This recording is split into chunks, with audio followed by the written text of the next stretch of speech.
And without further ado now, Brother Sam Dixon, a lifelong advocate for the white community. I tell you, I think it's worth saving, Sam.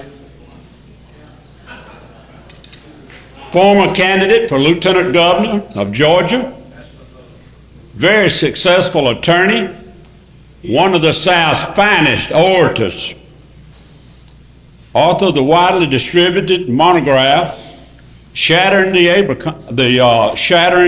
Icon of Abraham Lincoln, one of the finest orators to grace this stage, Brother Sam Dixon. Come on up.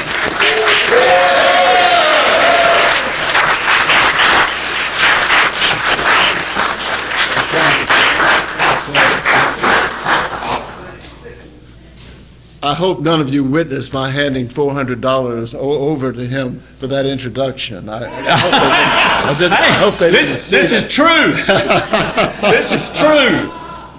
Well, I'm no fan of Winston Churchill, but he did have apt things to say at times, and he once said of Clement Attlee that Clement Attlee was someone told him, well, your opponent, Clement Attlee, is a very humble man.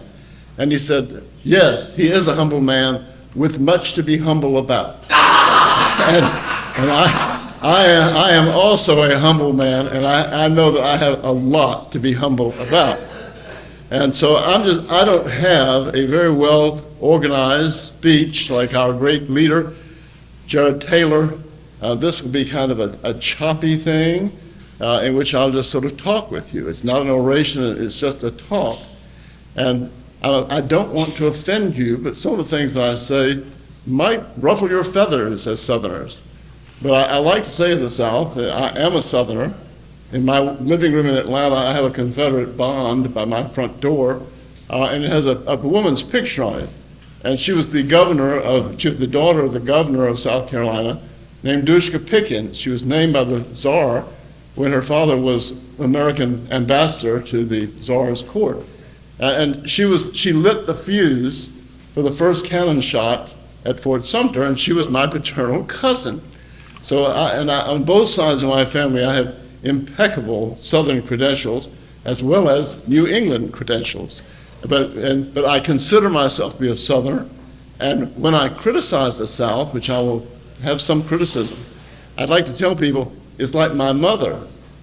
I can criticize my mother. My mother was a great woman. I love my mother, but she had faults. And I could tell you, I can criticize her, but you better not. So when it comes to the South, I can sometimes say things that are critical of the South because I am a Southerner, and I'm not doing it with the intent of doing any kind of harm or sitting in judgment on the South or putting the South down. We are all in this room together, almost all of us, as Southerners, or certainly as honorary Southerners, some, but there's only one thing that came down to us from our ancestors' catastrophic war in the Civil War, and that is that we do have a feeling of being a people. I don't think anybody else in America has that. I don't think that people in the Midwest have a feeling of being Midwesterners. I don't think people out west, that Coloradans and people in Idaho and Oregon have a sense that we're Westerners. Or people in New England, which now the original race in New England is almost extinct and has been replaced by immigrants, but there's no sense of New Englandness. But all of us in the South, whether people from Appalachia, or from Charleston, South Carolina, or French background in Louisiana or Texas, there is this subconscious, unspoken feeling that we are a people. And this is our legacy. I can drive from Richmond, Virginia, down to Corpus Christi, Texas, and throughout all that drive, I have the feeling that I am at home. And all of you can too. We are all at home, that we share this feeling of peoplehood. And this legacy was left to us by our ancestors, the only thing that we got out of the war except misery. We were able to emerge with this feeling through our sufferings in the war, and our sufferings in Reconstruction, that we are a people and we share an identity. This identity is the most important thing you can have, not merely as a Southerner. It goes far, far, far beyond being a Southerner.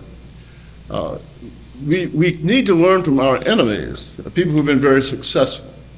And the boss Jew of the first half of the last century was Rabbi Stephen Wise. He was at one time a very famous person, the friend of presidents and so on, and he was sort of the number one Jew in America in the first half of the last century.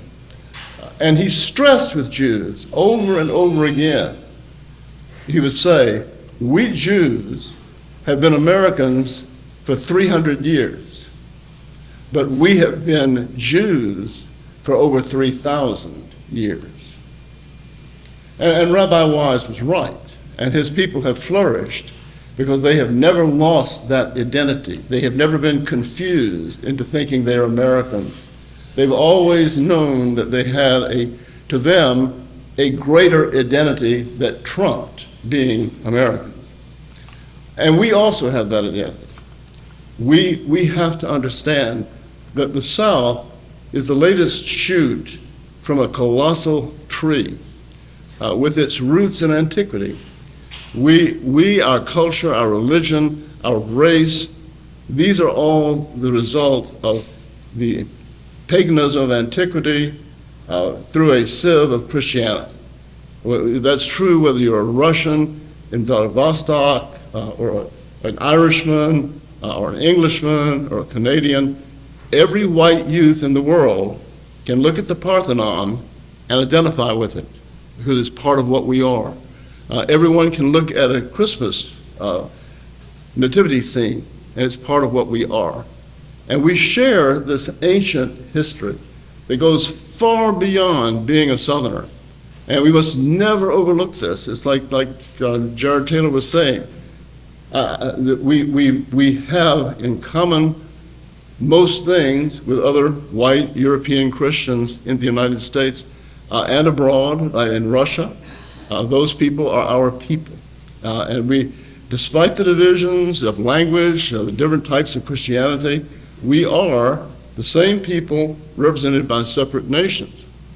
This is something that I think we've lost consciousness of, not only as Southerners, but also as Americans. Our ideas, our form of government, everything came to us from England, from Britain.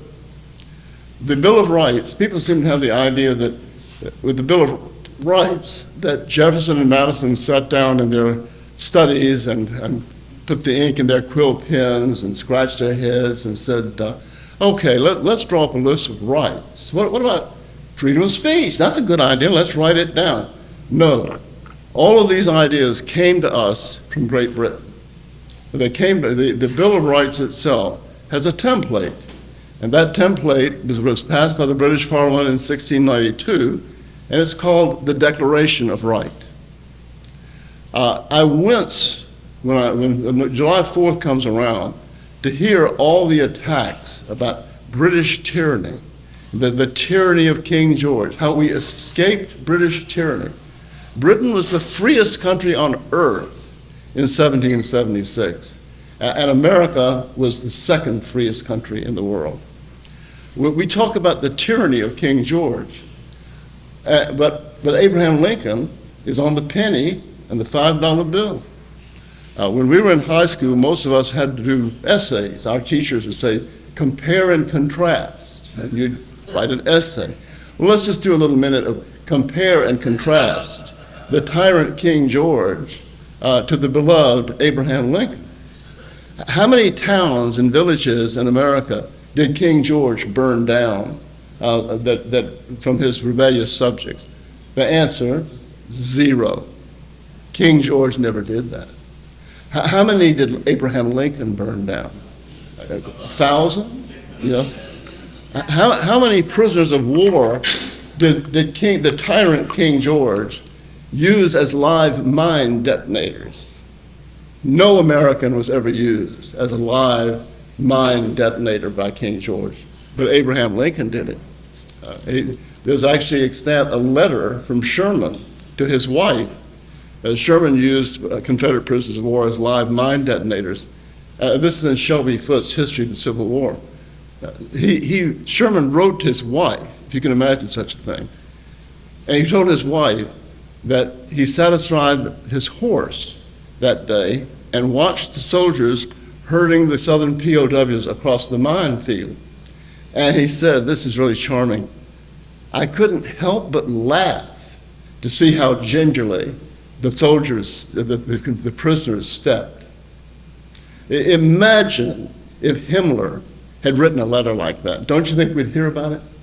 But yeah, we'd hear about it. But no, the Georgia Historical Commission, we can put Georgia in quotes because it doesn't represent Georgia and never has in recent years. They put up a marker in Atlanta that informs people that Sherman never burned civilian property. Yeah. Stalin would have blushed, but not our government. Our government doesn't blush at all.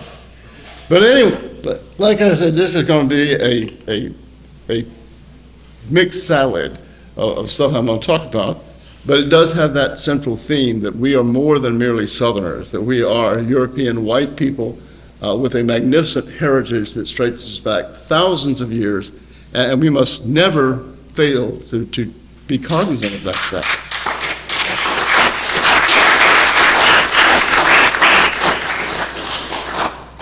We are told by people, when you look at the monuments around the South, the Confederate soldiers, you see things like they died for states' rights.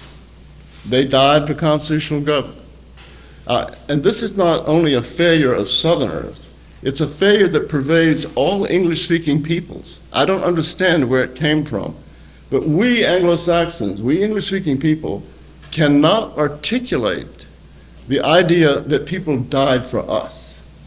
If you go to Britain, you see the same thing. You have monuments everywhere to the wars against mostly the Germans, and they'll say they died for freedom. They died for democracy.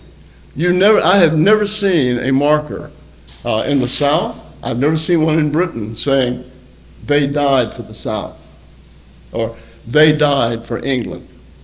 We as Anglo-Saxons have some sort of psychological problem with articulating the idea that people died for their genetic kin. You see this in our literature. You study ancient history.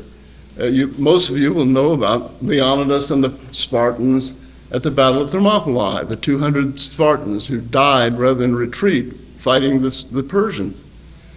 Common sense tells us what they died for. They died for Sparta.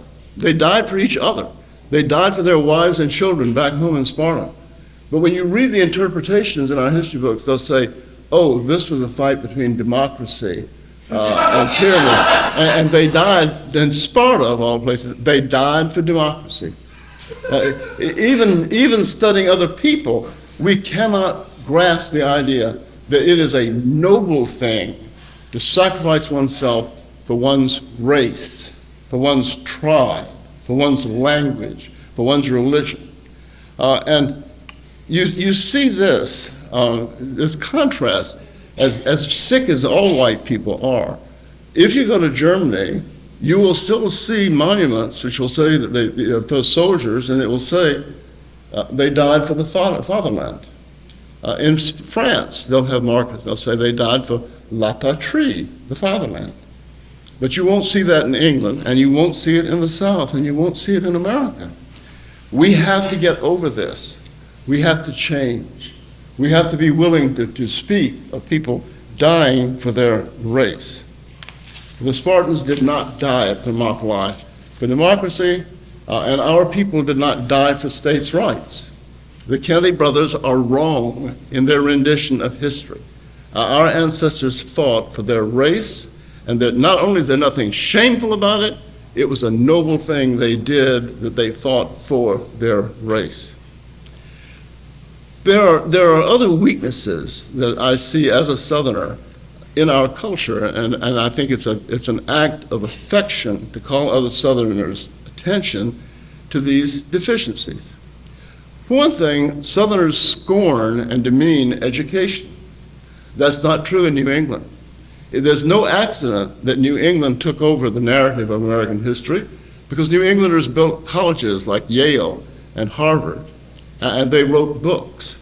When the Pilgrims came over on the Mayflower, they didn't have enough food. Half of them starved to death the first year. Their boat was about the size of a modern shrimp boat, and they had 120 Puritans packed on there, along with some sailors and a little bit of food. They also carried with them a printing press because they intended to start writing books. Now, I can tell you, no Southerner ever skipped a meal because he wanted a printing press to write a book.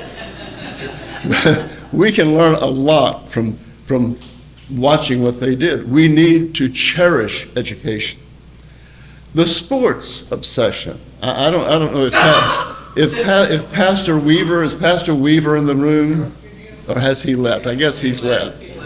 Well, we have papists here, like Brother Tommy over here. I'm a member of the most extreme radical fringe of Christianity. I grew up in a family of 400 years of very highly educated, bigoted Presbyterians, and so but we call these people the Patris Fathers, like Saint Tertullian, that the Roman Catholics call the Church Fathers. Well, Saint Tertullian wrote a sermon called "Why Christians Do Not Go to the Games," and somebody needs to write something down. Why Southerners should not go to the games.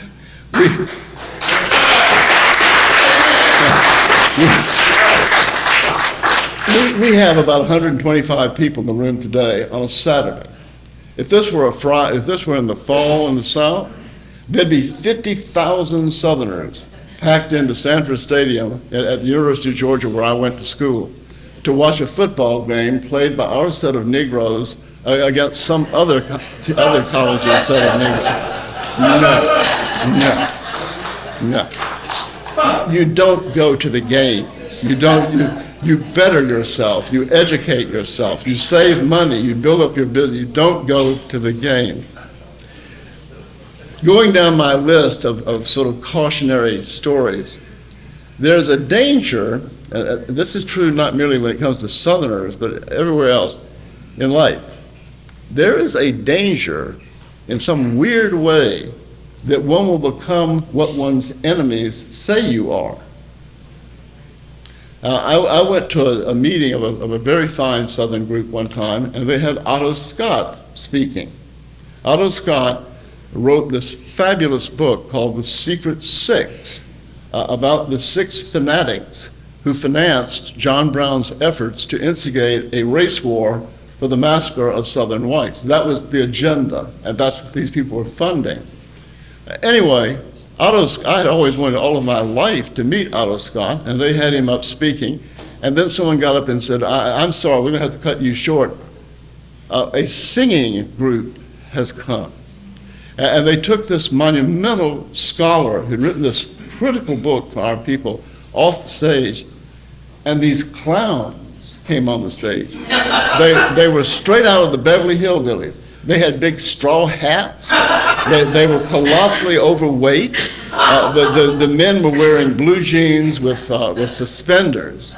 And they danced around and made fools of themselves on the stage. And they had a book display. And I went and looked at the book display. It was things like, you know you're a redneck if. I had all these derogatory things about Southerners.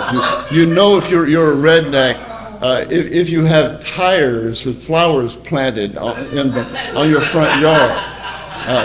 And they were selling pink flamingos. And what had happened is these Southerners, these descendants of the veterans of Robert E. Lee, had become what their enemies said they were. We must never become what our enemies say we are.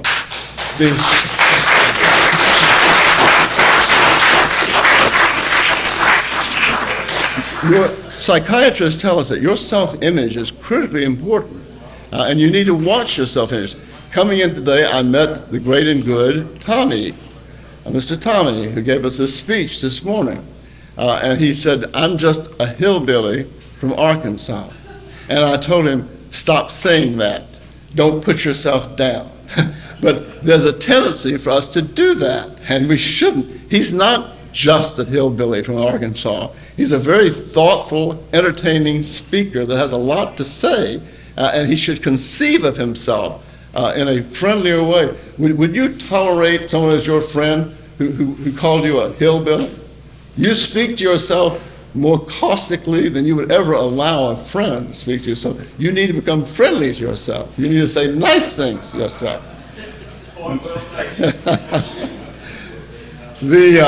Another thing, I'm glad Pastor Weaver's not here, because he would probably get upset with somebody like me who's a very bad Christian. I chose the right religion when I was born. I was telling Tommy, who's a Roman Catholic out there, that when they explained to us in my bigoted Presbyterian church that I had been born saved and I was predestined, and so in my mind I didn't have to be nice to people. I didn't have to make any decisions for Christ like the Baptists. I was a member of the Lucky Sperm Club. I could be as mean as I wanted to and still go to heaven. But we have. It's remarkable to me the image that people have of Christianity. And in the South, I think we have an even more oddly, overly theological concept of Christianity. Most of what Jesus said is just common sense. People have this idea, love thy neighbor as thyself, or do unto others as you would have others do unto you. This is something that came from the ether sphere. That who would have ever thought it? Do unto others as you would have others do unto you is something we engage in every day. If you say good morning to somebody at work and they never say good morning back, that level of they're not treating you on an equal plane will eventually get your goat. You'll become sick of somebody that will not say you're welcome if you say thank you, or thank you if you do something. What Christianity teaches, the Ten Commandments, these things are just, they're not extraterrestrial things from the ethosphere. They're common sense. And we're cursed in the South with this Zionized theology. Yeah. And there may be people here that believe it, and I'm sorry if I offend you. But there's nothing in Christianity, in the history of Christianity, that supports these strange views that are put out by Dr. Hagee and people like that out in Texas, that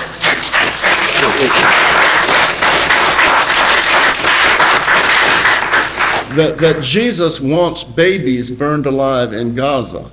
If I were Jesus, I would be very angry with Reverend Hagee, someone putting that idea out.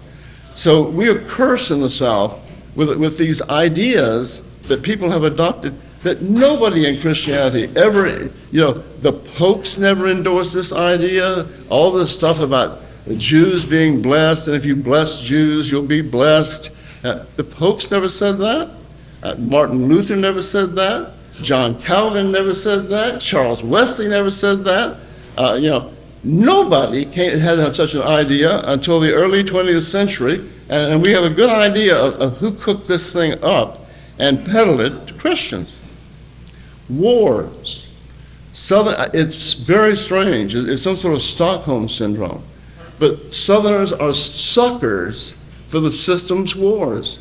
The most enthusiastic backers of the nonsensical war with Spain over Cuba, in what was it, 1892, the war or whatever it was, the Spanish-American War, were Southerners in the Senate and the House. In the House of Representatives and the Senate, when Woodrow Wilson, in the pay of the international bankers and the Zionists, went down to ask us to go to war with Germany and later Austria-Hungary, nations that had done nothing to us. The people who hooped and hollered for it were the sons of the South. They were the people from the South who were in the Senate, and they were eager to go to war. And the same thing in World War II. The people that voted for the draft, for Lend-Lease to Britain, they were Southerners overwhelmingly. And you see this today. There's a friend of mine who's a very prominent figure in the movement to save the monuments, and he told me that it's like schizophrenia. He goes to meetings of these people trying to save the Confederate monuments, and one minute they're talking about how much they hate Biden, and how Biden hates Southerners, and how, which is all very true. We all know how he hates us, and how people like Kamala Harris and others hate us, and how bad the American government is. And then 2 minutes later they're talking about, we need to go war with Russia. We Dixie boys need to kick some Russian ass. Our country's fighting for freedom. Our country's fighting for democracy. No, the American government does not change its anti-white policies when it crosses 4,500 miles of ocean to get to Europe. Our foreign policy is completely consistent with the government that loaded children into school buses and bused them 60 miles to mix them in with dangerous people of another race. That government hated us at home, and it hates our people abroad. And most of these wars that it stirs up, like the one it's cooked up about between Russia and Ukraine, it has nothing to do with saving democracy or protecting Ukraine.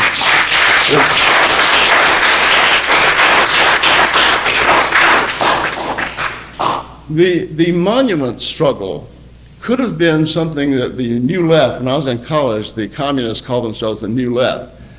They had this term about a consciousness-raising issue.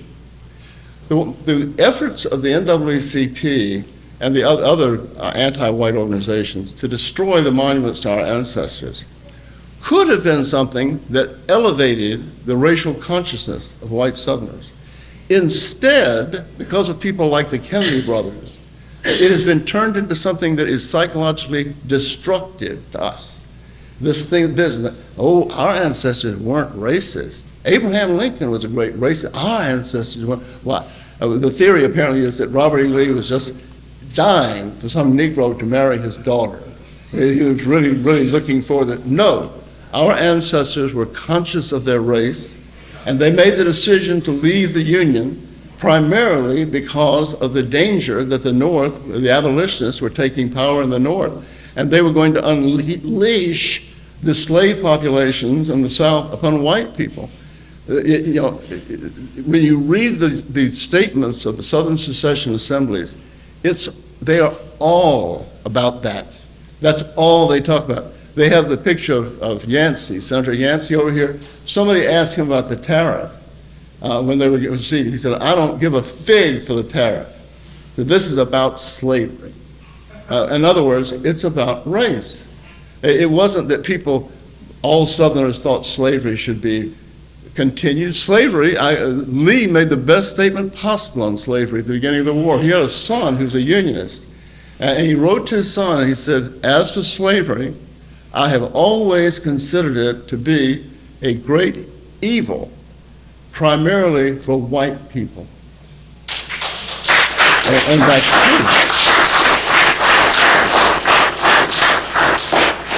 He said it cheapens the value of manual labor. In other words, we would say today, he was talking about people who would bring in cheap labor from Haiti and Mexico to degrade the labor and status of working class Americans. And that was its great evil. They never should have been here. They never should have been here. And some means should have been worked out long ago in American history to separate them and to give them their own country. That's what ought to have been done. I turn now to our enemies. And our enemies, to me, are a great source of hope. Our enemies hate us. This is a difference between me and my great friend and leader, Jared Taylor. He does not believe that our enemies are liars. He doesn't believe they're evil people. Well, I do believe they are evil people. I think they hate us. There's a charge that judges give to juries in criminal cases. One of the things the government has to prove, the prosecution in a criminal case, is that the person has to have a criminal intent. Somebody who gets in an automobile accident, somebody who rolls over the neighbor's teenager unintentionally has not committed a crime. He can be sued civilly for negligence, but he didn't try to kill the teenager. So when the government is trying to prove a crime, they have to show that there was a criminal intent. And because there are people who would misinterpret that to mean that you had to have some kind of statement like, I am going to kill the neighbor's teenager, for there to be intent. No, the charge is that you can presume the intent from the act. And when we look at this ruling class in America, the Zuckerbergs, not merely the politicians who really are in our society are relatively unimportant. What's important are the banks, the multinational corporations, the globalists, the news media, the system that puts them there.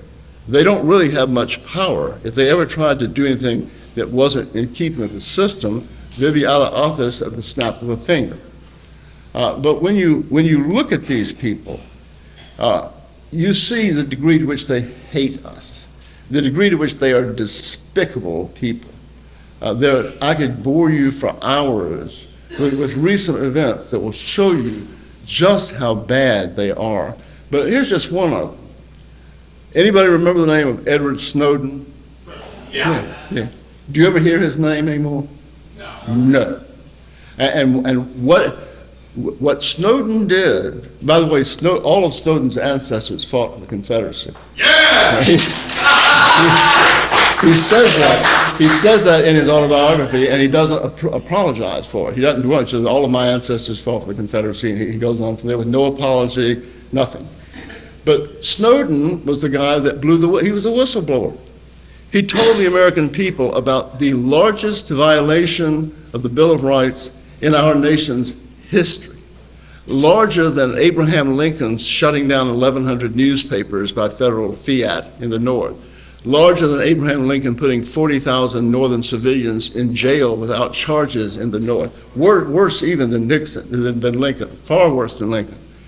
They intercepted and recorded every email that any American citizen received or sent, all without warrants, in violation of the Fourth Amendment. The guy who was up to his eyeballs in this, and the guy who personally pursued Snowden with a vicious vendetta, calling nations all over the world, threatening them with American action if they gave Snowden sanctuary, what was his name? His name was Vice President Joseph Biden. He was the one that did that. This criminal program was implemented by people who knew it was criminal. They knew it was because rumors got out, and there were hearings in Congress where they were placed under oath, and some people said, by the way, is there a program where y'all are recording all the emails? Oh, that's false news, that's right-wing lies, blah, blah, blah, blah, blah. And they lied under oath, which is a felony. None of those people who implemented this program or perjured themselves, not one of them ever saw the inside of a grand jury room. The only person who's threatened with arrest is the guy who told the American people the truth. He's having to live in Russia, which is probably a small reason why the American establishment hates Russia, because Russia gave him refuge. But this just shows how rotten the American government is, and the media that goes along with this and airbrushes all of this out. You won't hear any comment about this on All Things Considered on National Public Radio. Anderson Cooper's not going to talk about it. The Atlanta Journal-Constitution ain't going to write about it. And if you talk about it, you're a right-winger, you're a far-right, you're a hater, you're engaged in false news, all the usual epithets they have for you. The children, white children, are subjected to constant psychological warfare. If you replaced all the hate speech about whites that you hear in schools with Jew, what would be the reaction? But white people accept this. The Jews recently, this week, they sued the Atlanta school system of anything to be sued, the Atlanta school system for anti-Semitism, because it hadn't done enough to prevent little Jews from hearing criticism in the classroom about the 40,000 people that have been killed by Israel in Gaza. This is the world they want. They're indignant that anybody would criticize Israel for killing 40,000 people. Well, what would these Jews think If you said, that's fine, we're just going to take the critical race studies, and we're going to take all these things, and we're going to replace the word white people with Jew. But they like that. That's what they've worked to bring about. So the children, white children, are subjected to constant psychological warfare in the schools that is strictly for them. It's never applied to blacks. It's never applied to Jews. It's never applied to Hispanics. There are a lot of things that can be said about all these groups. How many people here know the battle cry of the Texans at the Battle of San Jacinto, where Texas defeated Santa Anna and won its independence? You will have been told in the schools that the battle cry was, "Remember the Alamo." But that's half of it. The system histories have cut it in two. The completion of the battle cry was, "Remember the Alamo, Goliad Quarter," because the white people in the little town of Goliad had surrendered to the Mexicans upon a promise that there would be no harm done. And they massacred the white population of Goliad. They killed civilians, they killed the women, they killed the children. And the Texans, for some weird reason back then, white people weren't like the Kennedy brothers. They actually reacted to this, and they were angry about it. And so they said, "Remember the Alamo, Goliad Quarter." And after they defeated the Mexicans, they did shoot a lot of Mexican prisoners of war as a reprisal for what the Mexicans had done not long before in Goliad. You will read about the shootings of the Mexicans at San Jacinto in American textbooks. You're not going to hear about Goliad. So this stuff just goes on constantly. But where are we? I think we're in very good shape. Because of the internet, there's now tens of millions of people like us who know the story. When I was a kid, very few people knew anything. You had to come either from a very peculiar, unusual family that had some sort of family lore about these things, or you had to subscribe to some tiny circulation newsletter, the Herald of Freedom, or the Counselor, or the Washington Observer, or the biggest was called the Spotlight. If you didn't subscribe to one of these things, you never heard stories like the story of the Hunter Biden laptop. Had it not been for the internet, the Hunter Biden laptop story would have been completely suppressed. But they can't do that anymore. Although they can deplatform Jared Taylor and other people, they can remove their speeches from YouTube. Still, I can send out a story to 20 or 30 friends of mine, and they can send it out to 20 or 30 friends of theirs, and the word gets around. It seeps around the media. They hate this. In Great Britain now, they're getting ready to prosecute 3,000 people for what they've said on the internet. And this is done, and this has been praised in the American media, that they're making social media responsible. They're fighting false news. Well, here again, if Americans remembered things instead of using Crime Stop, like Orwell said, not to remember what Big Brother said last week, what is the number one story that was removed from the social media and the mainstream media as false news? Hunter Biden's laptop. The Federal Bureau of Investigation went around to tell newspapers and others and to tell search engines and stuff to kill this story because it was Russian disinformation. In the last debate with Trump, somebody asked Biden about Hunter's laptop, and Biden looked into the camera and he said, "It's all Russian disinformation designed to destroy our democracy." He knew the entire time, of course, that it was absolutely true. And it exposed what a crook he is and how he has sold our country out throughout his whole career for personal gain and enrichment. Like Pastor Weaver said, he has a colossal net worth that increased eightfold while he was vice president. But he knew it was a lie, and he very coolly looked the camera in the eye and lied to the American people, and nobody in the establishment media has ever called him to account for that. So, what do we do? echoing what one of the previous speakers said, the first step is psychological and mental secession. Before there can be any kind of creation of a real country in the place of the United States, large numbers of people have to withdraw psychologically. They have to let go and cease to believe these people and recognize what they are. And that's happening. I mean, you wouldn't be in this room today if you had not already done that. Our enemies are never going to let up. They're going to keep pushing until they meet resistance. And this is our greatest hope. The one group that never fails us is our enemies. We're failed by lots of other people, but they do everything we would have them do.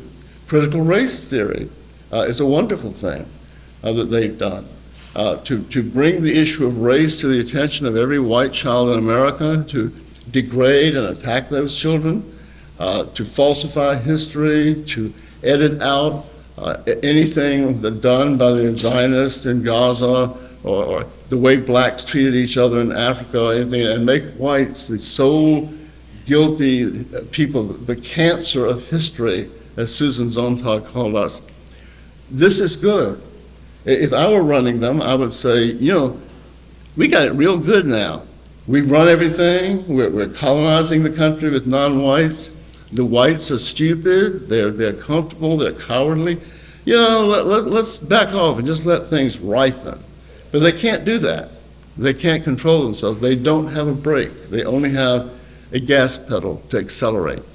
And they will push this thing to the point where people will be forced to join us. And I can't, they say that abused children actually love their parents more than children that have normal parents. That they blame themselves, it must be something I'm doing wrong that causes daddy or mommy to abuse me. And they do this, but usually, as they grow older, they come to realization that daddy is just not a very good person. I drew a bad card in the parents. When the parent cards were dealt out, I got a bad one, or two bad ones. And I can't help but think that our people, as they are abused by the government, which stands in the relation, I think, of parent to child, they will eventually turn on that government. And I cannot believe that 180 million Americans of British extraction or related nationalities are just going to walk off the stage of history and cease to exist without any reaction. And that reaction's coming. And when it comes, we need to be ready to take it, to do what needs to be done.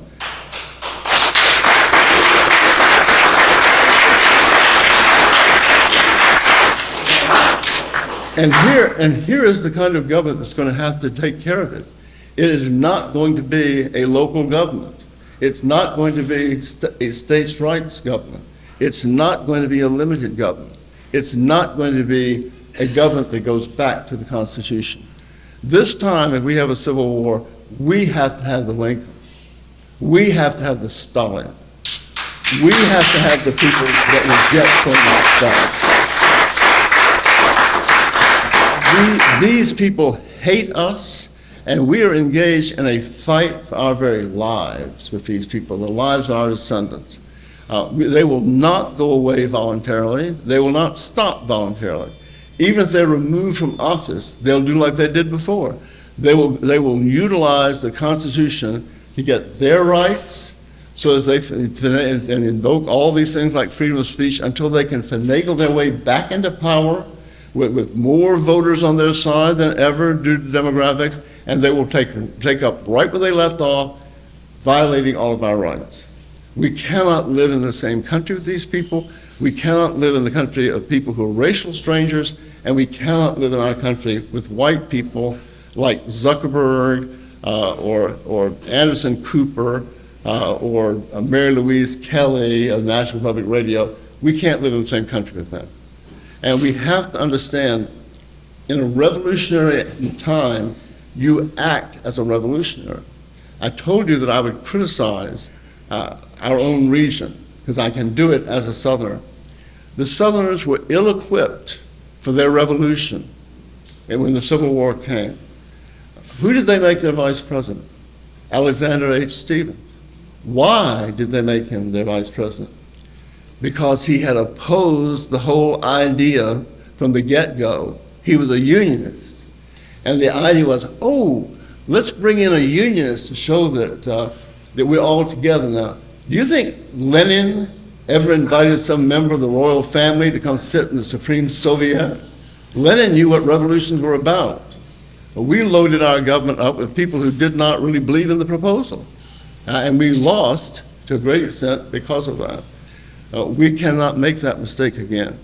We will have to act and think as revolutionaries, and we will have to have a government that many of us don't want and would not like, but which is a historical necessity under what Lenin called the objective factors of the moment. The states' rights will not deliver us.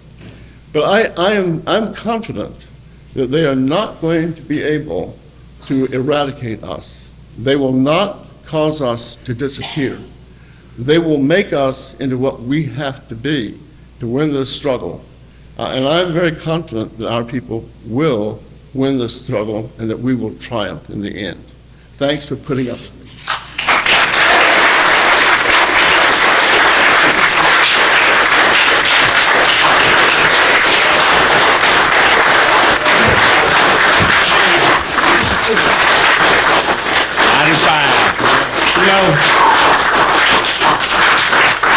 Brother Sam, one of the things he said today, when that time comes and we seize the initiative and take control, I worry about the same thing.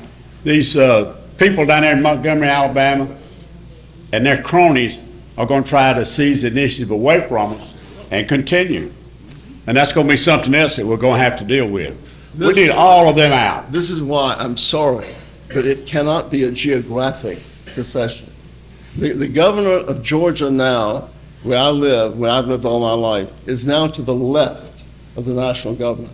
We have a governor in Brian Kemp who is one of the worst people in the United States, an unbelievably bad governor.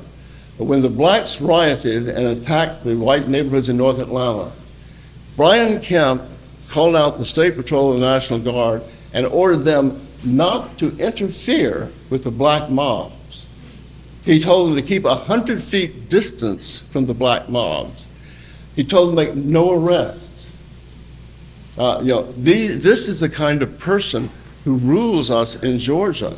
When you talk about local control, there's a friend of mine in Atlanta named Martin O'Toole who runs the SCV's efforts to save the monuments. He has pointed out, we have lost in every local court in Georgia. We have lost in the Court of Appeals. We have only won in the Georgia Supreme Court on divided votes. We have our own problems at home at the South, and we can't rely on geographic secession to solve this problem. I'm sorry. Oh, thank you so Mr. much, Dixon. Sam. Yes, sir. Isn't it also true that Kemp was totally responsible for what he did to the McMichael? He absolutely was. He lied to people. The actual video of the McMichaels, who were convicted and are now in jail the rest of their lives, supposedly for murdering Ahmaud Arbery, the actual video shows that they never pointed a gun at Arbery.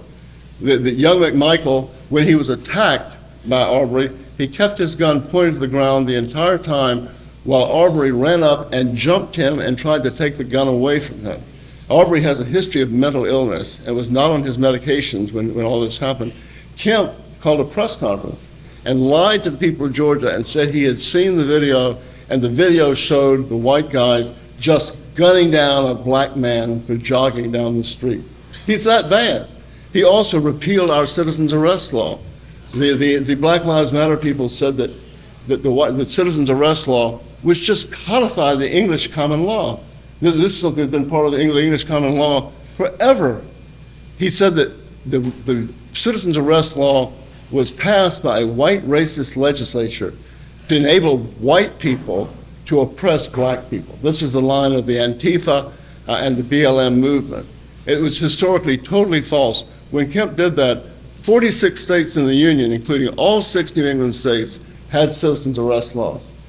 Kemp got all the Democrats to vote for it and about a third of the Republicans and repealed the law, and he handed the pen to the mother of Ahmaud Arbery. I mean, with Republicans like that, you know, who needs people like AOC? I mean, who needs them?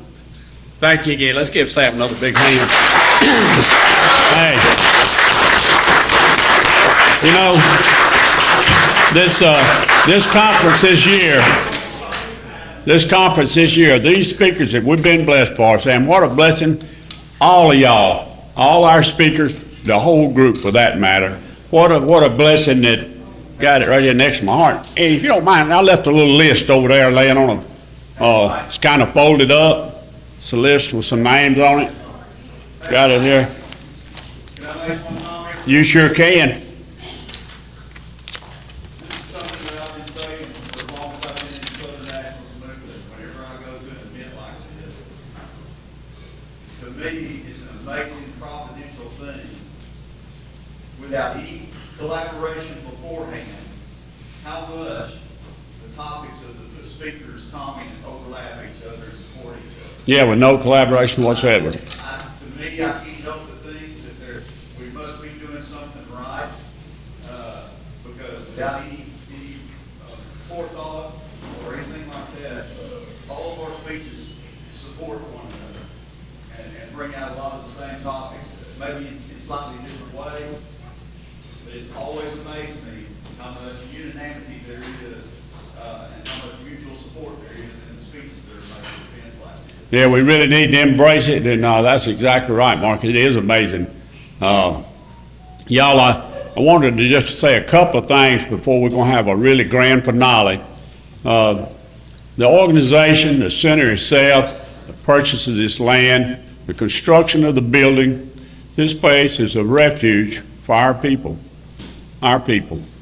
And the way we operate, I mean, we're not a 501c3, but it takes money, you know, to operate a facility like this, to keep the lights on, to get this property paid for, get this building paid off. And there's so many people that stepped up and helped. And this conference is not a small venture. And you can, the evidence here, when we leave here, Jimmy Brown's message to us is we've already won. And for those who don't know Jimmy Brown here, he's a chaplain for our organization, longtime warrior, years and years and years. He's suffering right now. He's in McDonough, Georgia, suffering from fibrosis and pulmonary fibrosis. And he's in pretty tough shape. But he said, you know, at that time, the Southern Poverty Law Center here a month or two laid off about a third of their staff. And here we are expanding. He said, you know, we've won already. He said, the people that leaves our conferences and goes back out, like Sam says, evidence of the people in here today. But think how we can multiply Sam's efforts and the contribution of all our speakers here today. If we go about our daily lives, we're like a Confederate monument ourselves. How we live our life, people are looking at us to see how we act. And they'll say, hey, I know that bunch. I know some of them. You know, I think I'll join them. That's what they're going to say. But like I said, we couldn't have this event today. And if some of these people have been here and gone and not here right now, but if I call your name out, if you wouldn't mind, stand up, please. Larry Darby. Larry Darby's law firm. He's in Chattanooga today with his family. Todd Kiskaden. Lynn Smith Neal. Mary Lou Haynes. Floyd Meggs. Johnny Carruthers. Bill and Ruth Ann Holly. Marion Patrick. Sarah Williamson. Danny Embry. Danny Embry. Sam and Ken Nelson. Brett Sink. These are some people that went above and beyond this year to make this event happen. And if you would, keep them in your prayers. that we're able to go out and multiply their efforts. God, thank y'all all. Thank you very much. Pat Godwin. Pat is already standing. Pat's already standing up. Pat Godwin's on that list also. Did I may have said it twice, Pat, but if I didn't, I meant to. I like to say your name twice. So. She's a warrior. We know about Sister Pat. Hey, we support her efforts. And she supports our efforts. She's part of our efforts. We're part of hers. Y'all, we have one of our a real war hero back here, Spade. We talked about his exploits a couple of months ago here at a meeting, and he shot down 2 MiGs in Vietnam and was shot down himself, stayed out in the jungle 2 or 3 days and was rescued before he was 23 years old. I mean, most 23-year-old today. Spade, if you wouldn't mind, stand up.